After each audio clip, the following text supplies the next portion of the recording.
Hello दोस्तों, इस video में हम क्लास 9th के 13 चैप्टर पृष्ठीय क्षेत्रफल और आयतन इसकी प्रश्नावली 13.1 करेंगे। इस पूरी प्रश्नावली में 8 क्वेश्चंस हैं और सभी को इस वीडियो में हम करेंगे। और इस चैप्टर की जो बाकी एक्सरसाइजेज हैं वो भी ऐसे ही अपलोड होंगी, यानी अगला जो वीडियो है उसमें 13.2 फिर 13.3 ऐसे टोटल 8 एक्सरसाइजेज हैं। सभी के लिंक आपको इस वीडियो के डिस्क्रिप्शन में मिल जाएंगे। तो शुरू करते हैं।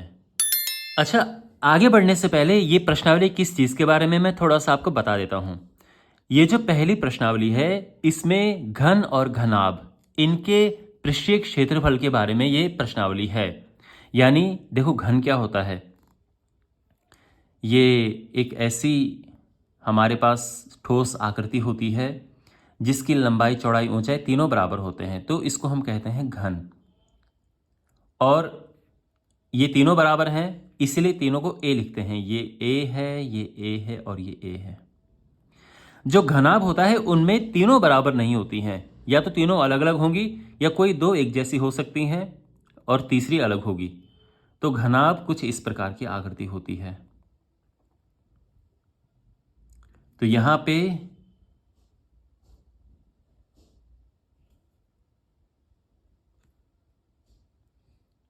तो ये इसकी लंबाई है L, चौड़ाई B है और हाइट H है। ये है घनाभ। अब घनाभ और घन का जो पृष्ठीय क्षेत्रफल होता है उसका एकदम कोई सीधा फॉर्मूला नहीं है। ऐसा नहीं कि हर क्वेश्चन में एक जैसा फॉर्मूला लगेगा, क्योंकि ये जो पृष्ठीय क्षेत्रफल होता है ये अलग अलग तरह से होता है। कहने का ये मतलब है कि अगर हम बात करें पार्श्व पृष्ठ की, पार्श्व पृष्ठ इसका क्या मतलब है? पार्श्व पृष्ठ का क्या मतलब है? तो पार्श्व पृष्ठ का मतलब है, इसको हम इंग्लिश में लेटरल सरफेस एरिया भी कहते हैं। तो जो पार्श्व पृष्ठ का मतलब जो दीवारें हैं उनका क्षेत्रफल, ऊपर नीचे नहीं, केवल दीवारों का क्षेत्रफल। यानी जब ये क्वेश्चन आए कि एक घनाकार कमरा है और उसकी दीवारों को पेंट करना है, हमें उसकी दीवारों पे वाइट वॉश करना है, पुताई करनी है, तो उसका क्षेत्रफल बताओ या खर्चा बताओ। तो उसमें हमें केवल, क्योंकि दीवारों की बात हो रही है तो यहाँ पे हम पार्श्व पृष्ठ निकालेंगे। अब क्योंकि दीवारें 4 होती हैं और हर एक दीवार एक जैसी है, इसी वजह से ये हो जाता है 4a², क्योंकि एक दीवार का एरिया a² है, 4 दीवारों का 4a² हो जाता है। यहाँ पे जब हम पार्श्व पृष्ठ की बात करते हैं, मैं शॉर्ट में LSA लिख रहा हूँ, लेटरल सरफेस एरिया पार्श्व पृष्ठ, यानी यहाँ पर भी दीवारों के क्षेत्रफल की अगर हम बात करें तो इसमें क्या होता है? दीवारों का क्षेत्रफल होता है 2 × L + B × H। बड़ा आसान फॉर्मूला है ये। जो आधार है उसकी परिमाप होती है 2 × L + B और हाइट का उसमें मल्टीप्लाई हो जाता है, हाइट का गुणा हो जाता है। ठीक है, तो ये है जब आपके पास दीवारों का क्षेत्रफल ज्ञात करने को आए तब। अगर क्वेश्चन ऐसा आए कि दीवारों के साथ साथ में फर्श का भी क्षेत्रफल ज्ञात करो, जैसे मान लो कि एक ऐसा बर्तन है जो कि ऊपर से खुला हुआ है, उसका आपको क्षेत्रफल बताना है, तो फिर क्या होगा? बर्तन में दीवारें होंगी और नीचे होगा, है ना? तो उस केस में, और क्वेश्चन ऐसे भी आ सकता है कि दीवारों पे वाइट वॉश करना है और छत पे भी करना है, उस केस में भी आप दीवारों के साथ में ऊपर वाला लेंगे। तो दीवारों के साथ में या तो नीचे वाला या ऊपर वाला। ठीक है, तो इसका जो हम बात करेंगे तो इसमें हम बिना ढक्कन वाला बर्तन भी कह सकते हैं,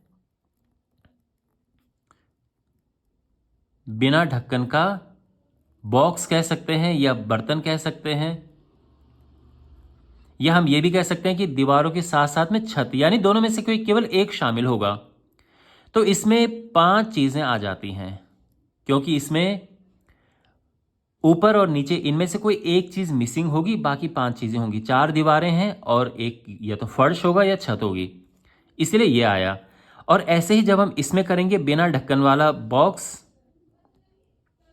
बिना ढक्कन का बॉक्स, तो इसका क्षेत्रफल जब हम निकालेंगे तो इसमें एक तो दीवारें होंगी, दीवारों का तो यही है,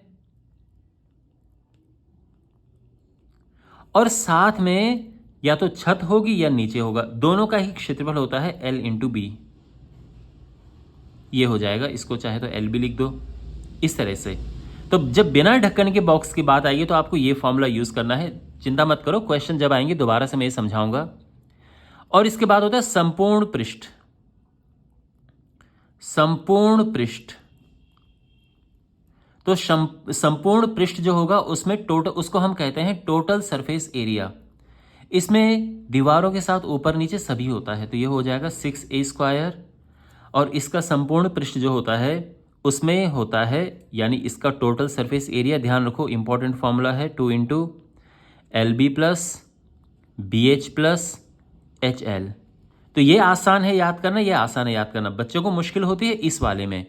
तो ध्यान रखना, बिना ढक्कन वाला जो है इस पे विशेष ध्यान देना, क्योंकि इसमें आपको सबसे ज़्यादा मुश्किलें होंगी, ठीक है ना। इसीलिए इसको आप अच्छे से पढ़ो जिससे कोई दिक्कत ना हो आपको क्वेश्चन करने में। अब हम क्वेश्चंस पे आते हैं। पहला क्वेश्चन है कि 1.5 मीटर लंबा, इतना चौड़ा और इतना गहरा प्लास्टिक का एक डब्बा बनाया जाता है और इसे ऊपर से खुला रखना है। देखो मैंने भी बताया था ना कि एक ऐसा बॉक्स है जिसमें ढक्कन नहीं है। प्लास्टिक शीट की मोटाई नगण्य मानते हुए निर्धारित कीजिए डिब्बा बनाने के लिए आवश्यक प्लास्टिक शीट का क्षेत्रफल, और अगर ये है तो उसकी कीमत हमें बतानी, मूल्य बताना है। तो ये बहुत आसान है। हम ये लिखेंगे कि जो लंबाई है ये 1.5 मीटर, चौड़ाई ब्रेड्थ 1.25 मीटर, और जो हाइट है ये है 65 सेंटीमीटर। तो आप जानते हैं मीटर में इसको बदलना होगा हमें, ये हो जाएगा 0.65 मीटर। ठीक है, तो पहला पार्ट हम यहाँ पर करते हैं। पहले तो क्षेत्रफल हम निकालेंगे।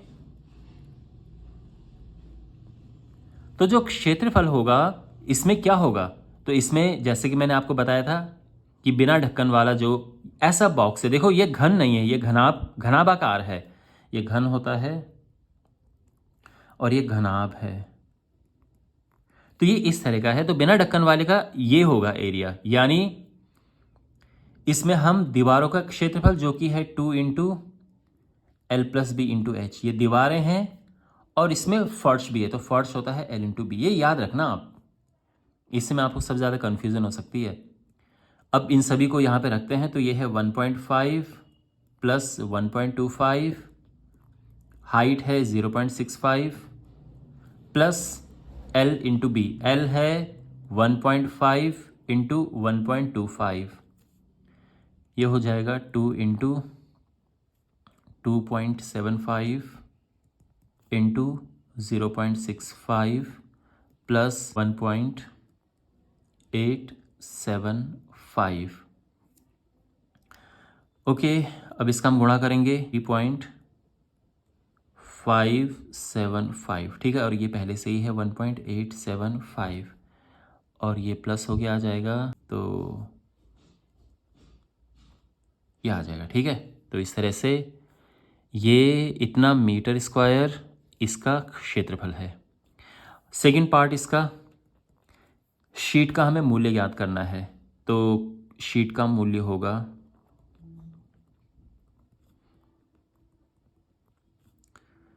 तो ये है 1 मीटर स्क्वायर का है 20 रुपये, तो इसका कितना होगा, तो 20 का इसमें गुणा कर देंगे तो इतना रुपये हो जाएगा, और ये हो जाएगा 55,109 रुपये, ठीक है ना। तो एक हमारा ये आंसर है और एक हमारा ये आंसर है। क्वेश्चन नंबर 2 है, एक कमरे की लंबाई, चौड़ाई और ऊंचाई क्रमशः ये हैं, इतने प्रति मीटर वर्ग की दर से इस कमरे की दीवारों और छत पर सफेदी करने का व्यय ज्ञात कीजिए। पिछले क्वेश्चन से बिल्कुल मिलता जुलता क्वेश्चन है ये। यहाँ पर क्वेश्चन की जो लंबाई, इसमें कमरे की लंबाई है 5 मीटर, चौड़ाई 4 मीटर और ऊंचाई है 3 मीटर। ओके, तो ये जो मूल्य है, कीमत है, वो ज्ञात करने के लिए पहले हमें इसका क्षेत्रफल ज्ञात करना होगा। तो कमरे की दीवारों और छत का क्षेत्रफल,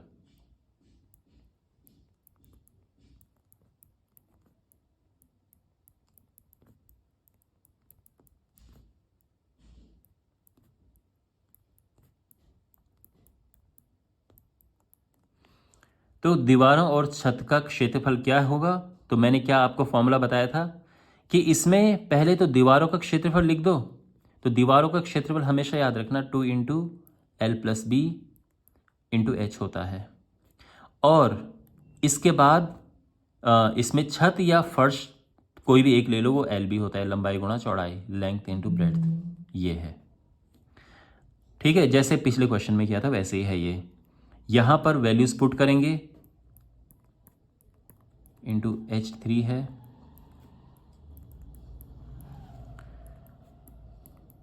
नाइन इंटू 3 प्लस 20, तो ये हो जाएगा 54 plus 20 and that is 74 metre square. तो ये तो क्षेत्रफल आ गया है। ठीक है, और अब हम ज्ञात करेंगे कि इसकी कॉस्ट क्या है।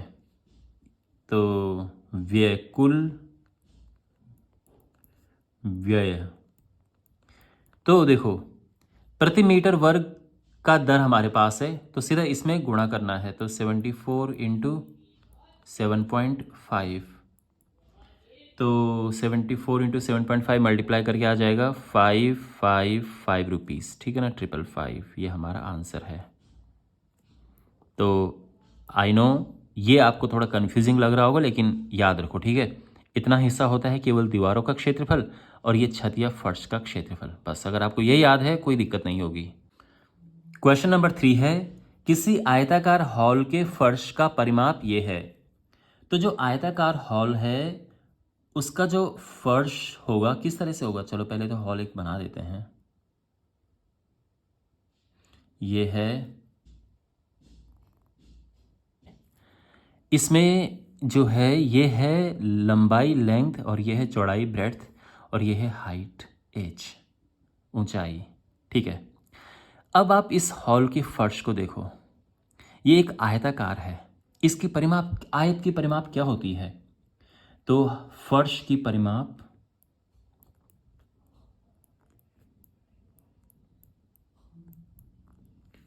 ये होता है 2 इंटू एल प्लस बी, क्योंकि आयत की परिमाप ये होती है, आपने बचपन में पढ़ा होगा ये फॉर्मूला। तो 2 इंटू एल प्लस बी ये है 250। ठीक है, अच्छा, अब इस पे दर दी है, यानी जो पेंट कराने की जो दर है वो दी है ₹10 प्रति मीटर स्क्वायर।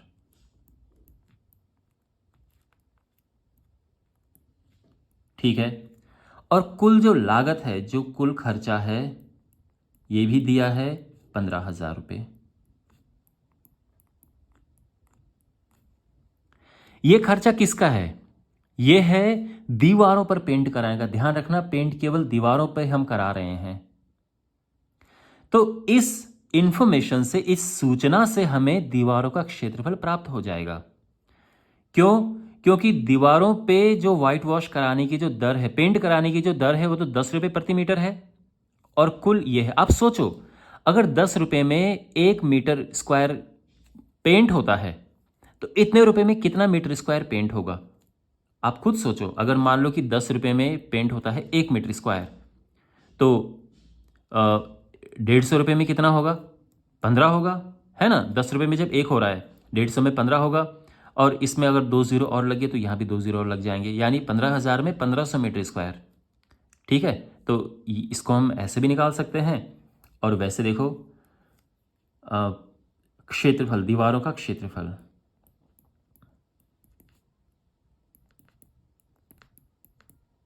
तो ध्यान रखना, जब भी आपके पास ऐसा हो कि दीवारों पे जो पेंट कराने का कुल खर्चा ये है, और एक जो दर है वो दी है, 1 मीटर स्क्वायर का दर ये दिया है, 1 मीटर स्क्वायर का खर्चा है, तो इससे दीवारों का क्षेत्रफल ज्ञात हो जाता है।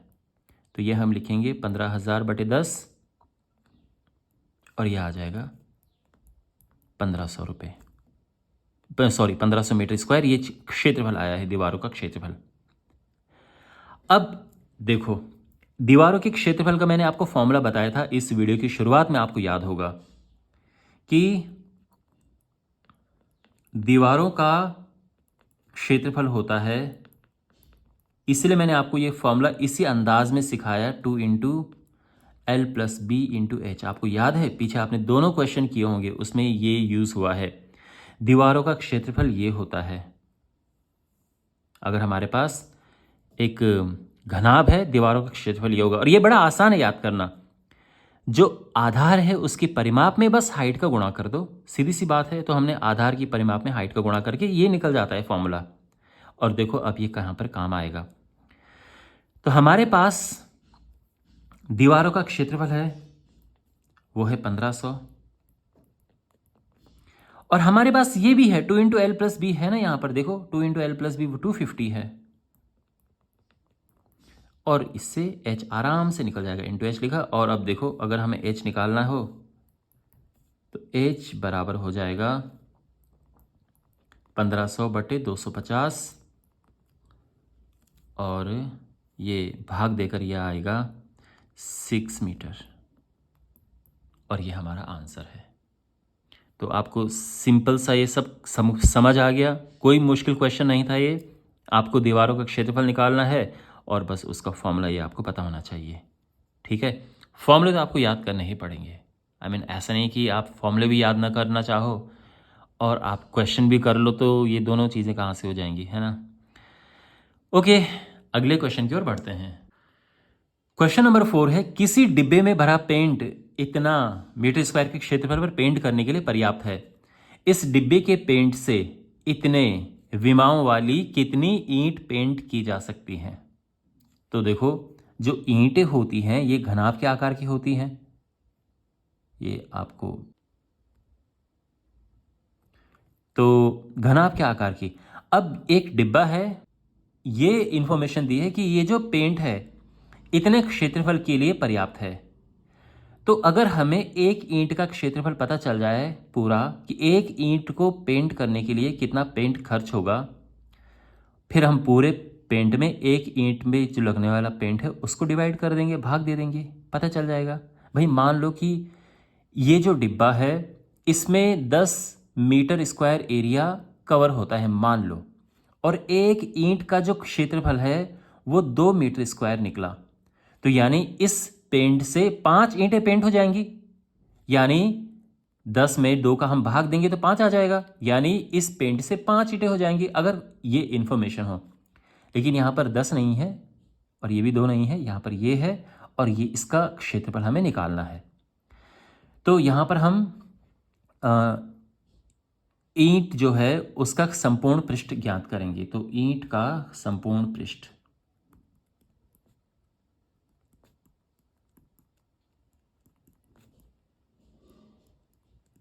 अच्छा, संपूर्ण पृष्ठ का फॉर्मूला होता है 2 into L B plus B H plus H L, ये याद रखना। एल लेंथ है, ये लंबाई होती है, ये चौड़ाई होती है और ये ऊंचाई होती है, ये ध्यान रखना, ठीक है ना। तो ये है 22.5 इंटू 10 प्लस बी 10 है इंटू 7.5 प्लस, और जो हाइट है ये 7.5 है इंटू एल 22.5, और ये जो है यहाँ पर कैलकुलेट करके आएगा 2 इंटू, ये तो 225 आ गया, इसमें भी 10 का मल्टीप्लाई करें 75 आएगा, और ये है 168.75।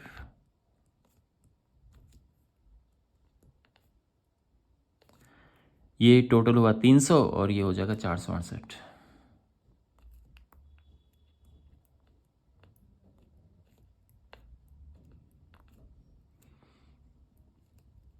एंड फाइनल आंसर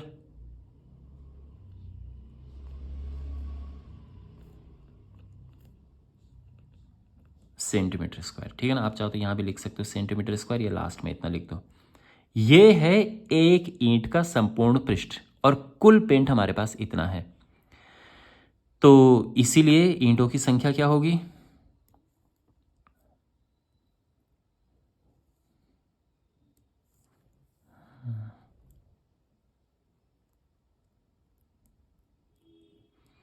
कुल ईंटों की संख्या। देखो पूरा जो पेंट हमारे पास है ये है 9.375, और एक ईंट का हमारे पास ये है क्षेत्रफल, ये metre square, keep in mind, और ये है सेंटीमीटर स्क्वायर। अच्छा, अब हमने क्या करना है कि मीटर स्क्वायर को सेंटीमीटर में कन्वर्ट करना है। कैसे करेंगे तो ध्यान से देखो, 9.375 इसमें हम गुणा करेंगे। देखो, एक मीटर में होते हैं 100 सेंटीमीटर, लेकिन क्योंकि यहाँ 2 बार मीटर है तो 100 का भी 2 बार गुणा करेंगे, और अब ये सेंटीमीटर स्क्वायर हो गया। ठीक है, और यहाँ पर ये है 937.5 सेंटीमीटर स्क्वायर। अब दोनों एक जैसे यूनिट में हो गए हैं तो अब आराम से हम इन्हें काट सकते हैं, ये कट जाएगा। ओके, अब ध्यान से देखो, जब हम ये कैलकुलेशन करते हैं तो क्या करते हैं, तो देखो पॉइंट के बाद एक जैसे नंबर ऑफ डिजिट्स, एक जैसे अंकों की डिजिट्स की संख्या होनी चाहिए। यहाँ पे 3 है डिजिट और यहाँ पर केवल 1 है, तो 2 डिजिट यहाँ पर हम और बढ़ा देंगे और ये पॉइंट को हम हटा देंगे। पॉइंट हटाने का ये तरीका होता है। ठीक है, पॉइंट के बाद जितने अंक हैं वो बराबर होने चाहिए। यहाँ पे 3 है और यहाँ पे भी 3 है। अच्छा, अब ये 2 0 से ये 2 0 तो कट गया और ये पूरा ऊपर नीचे कट गया और ये आंसर ठीक 100 आया, है ना। तो ये आ जाएगा बराबर 100। तो 100 ईंटें जो हैं वो पेंट हो जाएंगी, ये हमारा आंसर है। ओके, आई होप आपको ये अच्छे से समझ आया होगा। क्वेश्चन नंबर 5 है, एक घनाकार डिब्बे का एक किनारा ये है और दूसरा डिब्बा घनाभाकार है। ठीक है ना, एक क्यूब है, एक क्यूबॉइड है, उसकी लंबाई चौड़ाई ऊंचाई दी है। तो क्वेश्चन ये है कि किसका पार्श्व पृष्ठीय क्षेत्रफल अधिक है और किसका कम है, और कितना अधिक है, मतलब ये पूछा है। और फिर है कि संपूर्ण पृष्ठ, जिसको हम कहते हैं कुल पृष्ठीय क्षेत्रफल, किसका कम है और कितना कम है। तो सबसे पहले जानकारी क्या दी है, तो जो घनाकार डिब्बा है, घनाकार डिब्बे का एक किनारा, जो भुजा कह सकते हैं हम इसको, ठीक है ना, एक किनारा जिसको हम ए से निर्देशित करते हैं, ये है 10 सेंटीमीटर घनाकार डिब्बे के लिए। और घनाभ के लिए, घनाभाकार जो डिब्बा है इसके लिए जो लंबाई है ये है 12.5 सेंटीमीटर, चौड़ाई है 10 सेंटीमीटर और ऊंचाई है 8 सेंटीमीटर। ठीक है, तो जो क्वेश्चन में इंफॉर्मेशन गिवन है हमने लिख दी है। और अब फर्स्ट पार्ट इसका करते हैं। तो हम पहले घनाभ का पार्श्व पृष्ठ ज्ञात करेंगे, घन का पार्श्व पृष्ठ ज्ञात करेंगे। घनाकार डिब्बे का पार्श्व पृष्ठ,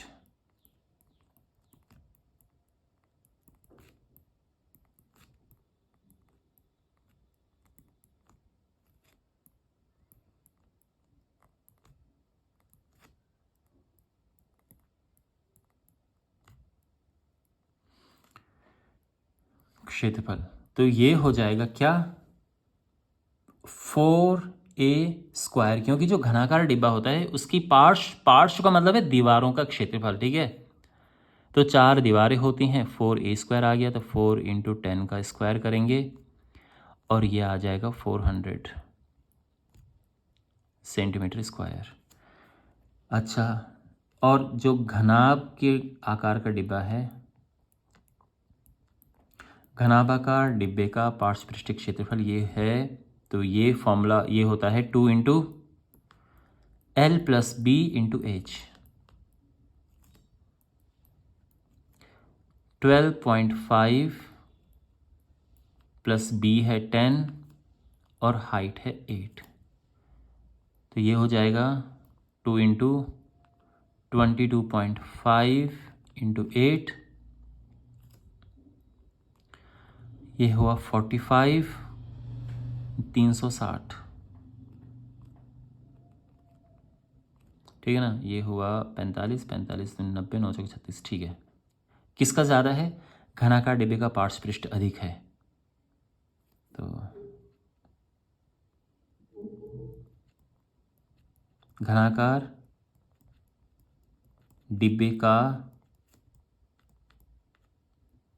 पार्श्व पृष्ठ और कितना अधिक है 40, ठीक है ना। पार्श्व पृष्ठ 400 माइनस 360 यानी 40 सेंटीमीटर स्क्वायर अधिक है। पहला पार्ट क्लियर हो गया। आपको बस क्या पता होना चाहिए था, ये फॉर्मूला। तो फॉर्मूले का तो कोई और सॉल्यूशन है नहीं, फॉर्मूला तो याद होना ही चाहिए। और जो दूसरा पार्ट इसका है ये है कुल पृष्ठीय क्षेत्रफल किसका कम है। तो अब हम ज्ञात करेंगे दोनों डिब्बों का संपूर्ण पृष्ठ, कुल पृष्ठ,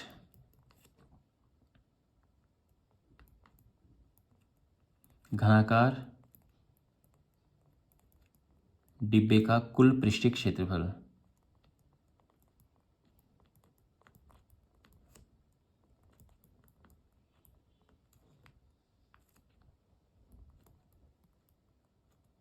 आई होप आपको समझ में आ रहा होगा। प्लीज़ राइटिंग माइंड मत करना, पूरा प्रयास कर रहा हूँ अच्छे से लिखने का। तो घनाकार डिब्बे का कुल पृष्ठीय क्षेत्रफल, देखो घनाकार डिब्बे का कुल पृष्ठीय क्षेत्रफल होता है 6a²। सीधा सा है क्योंकि 6 उसमें टोटल फेसेस होते हैं, 6 फलक होते हैं, तो ऊपर नीचे और 4 दीवारें, इसलिए ये हो जाता है। तो 6 इंटू ये 10 का स्क्वायर हो जाएगा और ये है 600 सेंटीमीटर स्क्वायर, ठीक है। लेकिन अगर हम घनाकार डिब्बे की बात, घनाभाकार डिब्बे की बात करें, घनाभाकार डिब्बे का कुल पृष्ठीय क्षेत्रफल क्या होगा। तो इसमें जो संपूर्ण पृष्ठ का फॉर्मूला है, कुल पृष्ठ का क्या है, 2LB plus BH plus HL, ये यूज़ होगा। अब यहाँ पर इन सभी इंफॉर्मेशन को हम फिल करेंगे। L है 12.5, B है 10 प्लस 10 इंटू H 8 है प्लस 8 इंटू 12.5, तो ये हो जाएगा 125 प्लस 80 प्लस 12 25 और 100, और ये हो जाएगा 225 305 यानी 610 सेंटीमीटर स्क्वायर।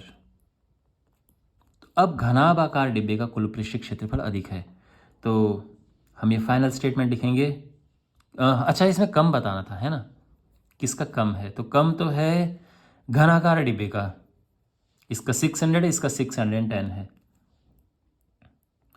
तो घनाकार डिब्बे का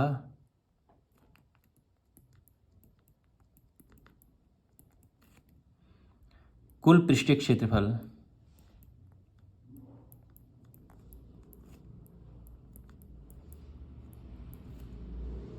कितना कम है, 610 माइनस 600 यानी 10 सेंटीमीटर स्क्वायर कम है। तो जो घनाकार डिब्बा है इसका पार्श्व पृष्ठ तो अधिक है, पर इसका संपूर्ण पृष्ठ कम है। ओके, तो आई होप आपको ये सॉल्यूशन अच्छे से समझ आ गया होगा। क्वेश्चन नंबर 6 है, एक छोटा पौधाघर ग्रीन हाउस, एक जो पौधाघर होता है कांच का इस तरह से बना होता है और इसमें पौधे लगा रखे होते हैं। तो ये कांच का ये है, ठीक है, इस तरह से।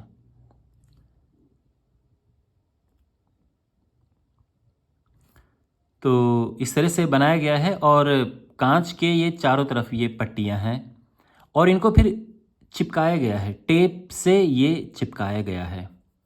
ओके, पहला है कि प्रयुक्त शीशे की पट्टियों का क्या क्षेत्रफल है। तो देखो, पहली बात तो यहाँ पे इंफॉर्मेशन क्या है वो लिख देते हैं। जो इसकी लंबाई है वो है 30 सेंटीमीटर, चौड़ाई 25 सेंटीमीटर और जो ऊंचाई है ये भी 25 सेंटीमीटर है, ठीक है। अब इसमें जो शीशे की पट्टियों का क्षेत्रफल, इसको चारों तरफ से बनाया गया, ऐसा नहीं कि एक तरफ से खुला रखा गया है, ये पूरा बंद है, ठीक है। तो इसमें पूरी की पूरी, इसमें कुल पृष्ठ क्षेत्रफल यानी संपूर्ण पृष्ठ हम जिसको कहते हैं वो लगेगा। तो जो पौधा घर है उसका संपूर्ण पृष्ठ क्या होगा?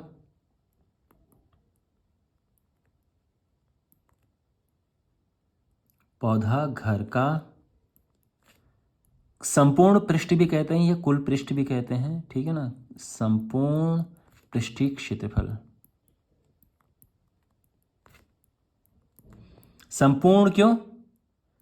क्योंकि ये जो कांच की पट्टी है ये हर तरफ लगी है, चारों तरफ, ऊपर और नीचे, और ये होता है 2 × LB plus BH plus HL।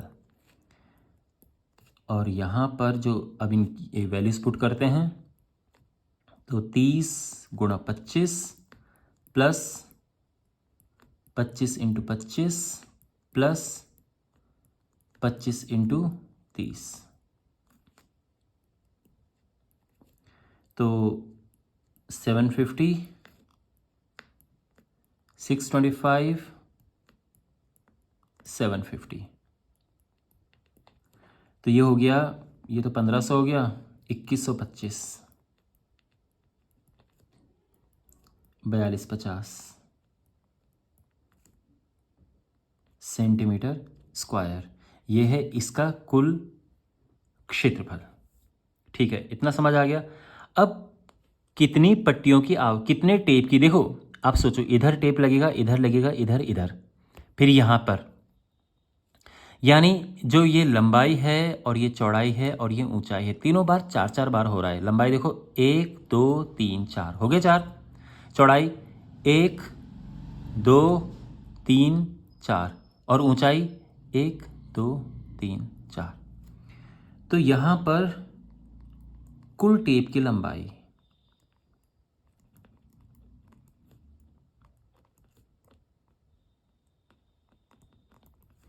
ये होगा 2, देखो 4 4, 4 बार लंबाई है, 4 बार चौड़ाई है और 4 बार ही ऊंचाई है, ठीक है ना। तो अगर हम यहाँ से 4 कॉमन लेते हैं तो ये बचेगा ये LBH, और अब वैल्यूज पुट कर देते हैं। लंबाई है 30,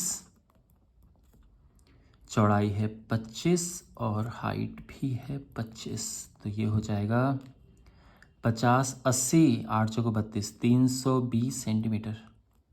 इतने टेप की आवश्यकता होगी, ठीक है। क्वेश्चन नंबर 7 है, शांति स्वीट स्टॉल अपनी मिठाई को डिब्बे को पैक करने के लिए गत्ते के डिब्बे बनाने का ऑर्डर दे रहा था। 2 तरह के डिब्बे हैं इसमें, एक ये है बड़ा डिब्बा और एक छोटा डिब्बा है। अब डिब्बों को बनाने के लिए उसमें कुछ जो कागज़ होता है, कुछ गत्ता होता है, वो एक दूसरे के ऊपर आता है, यानी 5% एक्स्ट्रा गत्ता लगेगा, ठीक है। तो अगर गत्ते की लागत 4 रुपये प्रति 1000 सेंटीमीटर स्क्वायर है तो 250 डिब्बे बनवाने के लिए कितनी लागत आएगी? तो यहाँ पे हम किस तरह से इस क्वेश्चन में आगे बढ़ेंगे? सबसे पहले बड़े डिब्बे का क्षेत्रफल निकालेंगे, संपूर्ण पृष्ठीय क्षेत्रफल, फिर छोटे डिब्बे का निकालेंगे संपूर्ण पृष्ठीय क्षेत्रफल। उसके बाद 250 डिब्बे बनाने हैं तो 250 का इसमें गुणा करेंगे, 250 का इसमें गुणा करेंगे, फिर टोटल डिब्बों का क्षेत्रफल आ जाएगा, फिर 5% उसमें प्लस करेंगे तो कुल गत्ते का क्षेत्रफल आ जाएगा, और फिर इसके हिसाब से गुणा कर देंगे। ये हमारा प्लान है जिसमें हम आगे बढ़ने वाले हैं। सबसे पहला काम, जो ये बड़ा डिब्बा है उसका कुल पृष्ठीय क्षेत्रफल ज्ञात करना है। तो बड़ा डिब्बा,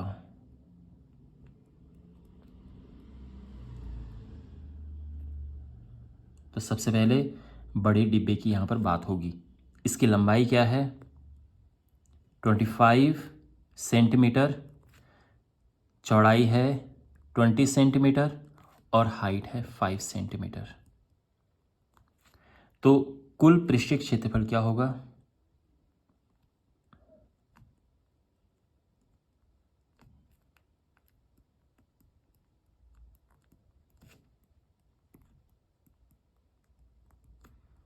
तो ये कुल पृष्ठीय क्षेत्रफल या संपूर्ण पृष्ठीय क्षेत्रफल, ये होता है 2 into L B plus B H plus H L. जो एल है ये है 25, बी 20, फिर ये 20, 5, 5, 25, ठीक है। ये हो गया 50, 500, ये 100, ये है 125, यानी ये टोटल आ गया 625, 625 गुणा 2, नहीं 725, 600, 725,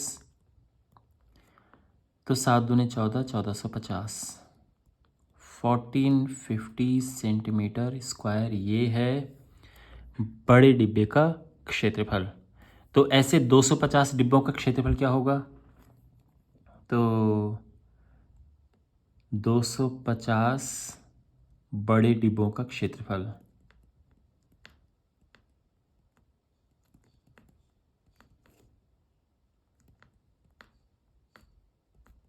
तो ये है 1450 में हम 250 का गुणा कर देंगे और ये आ जाएगा 0, 0, 25 बचे, 125 का 5, 12, 25 को 100, 112, 11, 25 का 25, 36, ये आ गया। तो कुल जो डिब्बे हैं बड़े वाले, उनका क्षेत्रफल हमें मिल चुका है। अब बात करते हैं छोटे डिब्बों की। तो छोटा डिब्बा,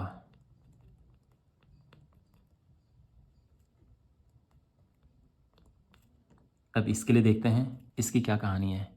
इसकी लंबाई है लेंथ 15 सेंटीमीटर, चौड़ाई है 12 सेंटीमीटर और जो ऊंचाई है वो है 5 सेंटीमीटर। तो इसका कुल पृष्ठीय क्षेत्रफल क्या होगा?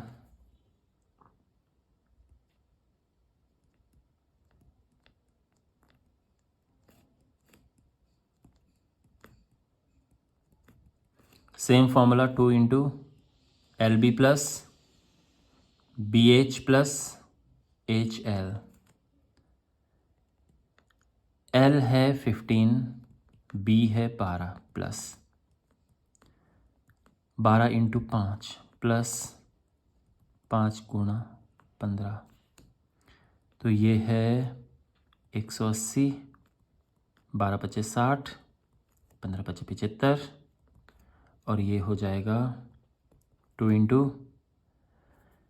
ये होता है 240, 240 और 315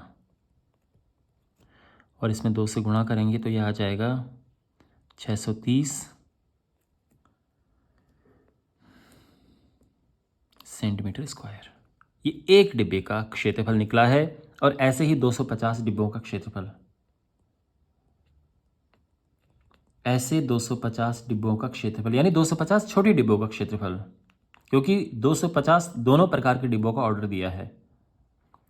ऐसे 250 डिब्बों का क्षेत्रफल,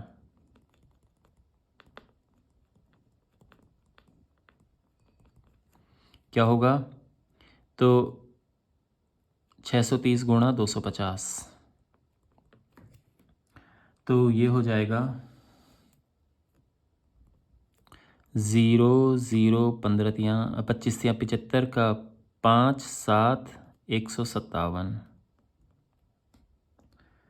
okay, 630 into, yes it is correct. तो ये हो जाएगा इतना सेंटीमीटर स्क्वायर। ये 250 डिब्बों का क्षेत्रफल है।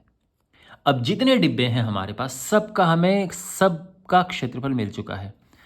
तो दोनों प्रकार के डिब्बों का कुल पृष्ठीय क्षेत्रफल क्या होगा?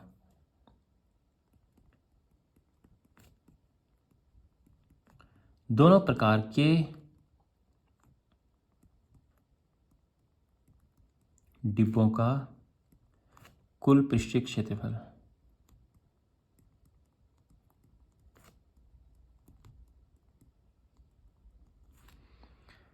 तो ये होगा, हम इसमें इनको प्लस कर देंगे। ये है 362500 प्लस 157500, तो ये हो जाएगा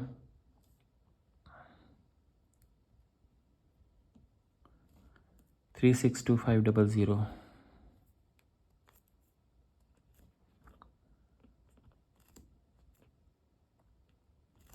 4 5 11 1 12 और 3 1 4 1 5, इतना आ गया है। इतना अभी केवल डिब्बों का क्षेत्रफल आया है। अब 5% का जो वो डिब्बे खर्च होते हैं वो ओवरलैपिंग में होते हैं। आपको पता होगा, जब हम एक डिब्बे को हम दूसरे डिब्बे के ऊपर रखते हैं तो इस तरह से आता है ना वो। तो ये समझो कि 5% इसमें ओवरलैपिंग में खर्च हो गया, क्योंकि जब हम ये क्षेत्रफल निकाल रहे हैं तो ये इन दोनों को एक ही मानकर चल रहे हैं। इसीलिए ये जो 5% ये भी ऐड करेंगे हम इसमें। तो ओवरलैपिंग, इसका हिंदी का शब्द बड़ा मुश्किल है, अतिव्यापिकता जो है। इंग्लिश में बड़ा सिंपल है, ओवरलैपिंग में खर्च।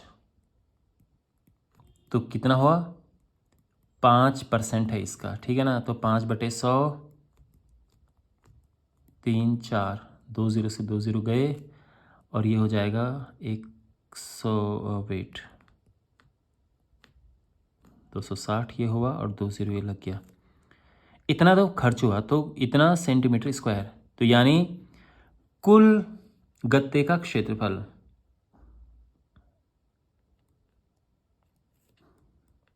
जितना गत्ता इस्तेमाल हुआ है उसका क्षेत्रफल क्या होगा। तो ये है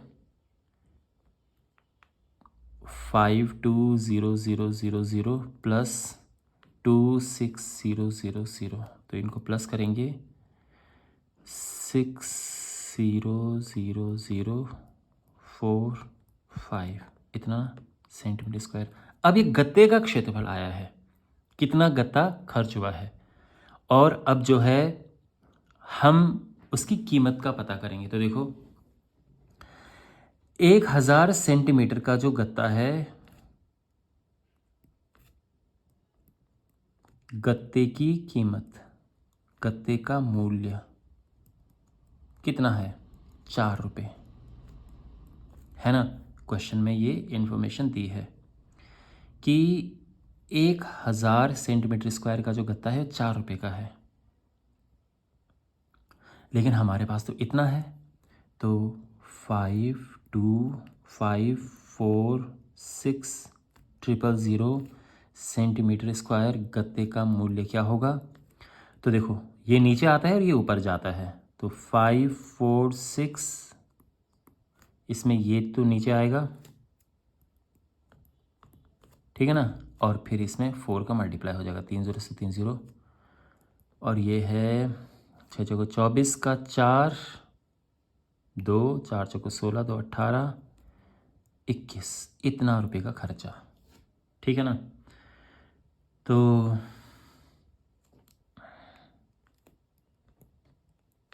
ये हमारा फाइनल आंसर है। ओके, तो ये पूरा हम सिस्टमेटिकली चले हैं। मुझे लगता है कि इसमें कोई भी एक ऐसा स्टेप होगा जिसमें आपको प्रॉब्लम हुई होगी। हमने दोनों प्रकार के जो डिब्बे हैं उनका संपूर्ण पृष्ठ निकाला, ये आपको पता है एरिया। अब क्योंकि 250 डिब्बे थे तो 250 डिब्बों का हमने दोनों में गुणा किया। इस प्रकार से हमें कुल डिब्बों का क्षेत्रफल प्राप्त हो गया। अब 5% वो ओवरलैपिंग में खर्च हुआ गत्ता, वो भी हमने ऐड कर दिया इसमें, और कुल गत्ते का क्षेत्रफल हमें मिल गया। और गत्ते की कीमत तो हमें पता ही है कि किस दर से हमें गत्ता मिल रहा है, 1000 सेंटीमीटर स्क्वायर 4 रुपये का मिल रहा है, और इस तरह से हम निकाल देंगे। क्वेश्चन नंबर 8 है, और ये क्या है क्वेश्चन मैं आपको समझा देता हूँ। देखो, परवीन को अपनी कार खड़ी करने के लिए एक इस प्रकार के त्रिपाल की आवश्यकता है, जैसे कार खड़ी करने के लिए, और फिर एक ऐसा ढांचा बनाना है, ठीक है, कि इसके अंदर कार ऐसी चली जाए, कि ये जो है कार इसके अंदर चली जाए,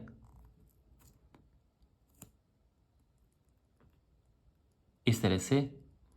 और ऊपर देखो, ये पूरा त्रिपाल लगा हुआ है, पीछे त्रिपाल लगा हुआ है, इस तरफ त्रिपाल लगा हुआ है, इस तरफ भी त्रिपाल लगा हुआ है, आगे भी है, लेकिन वो रोल करके ऊपर हो जाता है, रोल करके नीचे आ जाता है। तो बेसिकली नीचे फर्श को छोड़कर पांचों तरफ इसमें तिरपाल लगा है। यानी इसमें हम कौन सा फॉर्मूला लगाएंगे जिसमें आता है कि दीवारों का क्षेत्रफल प्लस छत का क्षेत्रफल। ये आपको याद होगा, जैसे मैंने कहा था कि सबसे ज़्यादा मुश्किल बच्चों को इस फॉर्मूले को याद करने में होती है, तो आपको ध्यान में रखना है।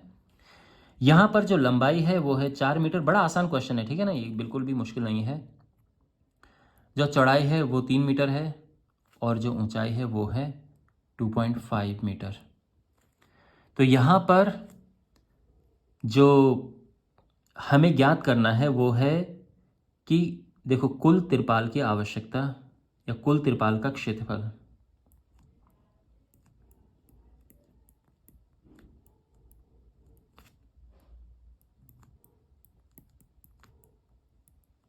तो इसमें दीवारों का क्षेत्रफल तो आएगा जो कि ये होता है, और साथ में छत का भी आ जाएगा जो कि L/B होता है। तो जैसे मैंने कहा बहुत इंपॉर्टेंट फॉर्मूला है, आपको बस याद रखना है ये। और अब वैल्यूज़ को पुट कर देते हैं। तो ये है 4 + 3, हाइट है 2.5 + 4 × 3, तो 2 × 7 × 2.5 + 4 × 12, ये हो जाएगा, ये हुआ 5 × 7 = 35, 35 + 12 47 मीटर स्क्वायर, और ये हमारा फाइनल आंसर है। तो इतने तिरपाल की आवश्यकता होगी, है ना। तो आई होप ये चीज़ आपको समझ आ गई होगी। इसी के साथ ये प्रश्नावली समाप्त होती है। अगर इसमें कुछ नहीं समझ आया है तो कमेंट बॉक्स में आप लिखना, मैं कोशिश करूँगा आपके क्वेश्चन का आंसर करने का। और जो बाकी एक्सरसाइजेज है उनका लिंक आपको इस वीडियो के डिस्क्रिप्शन में मिल जाएगा। तो मिलते हैं अगले वीडियो में। Take care.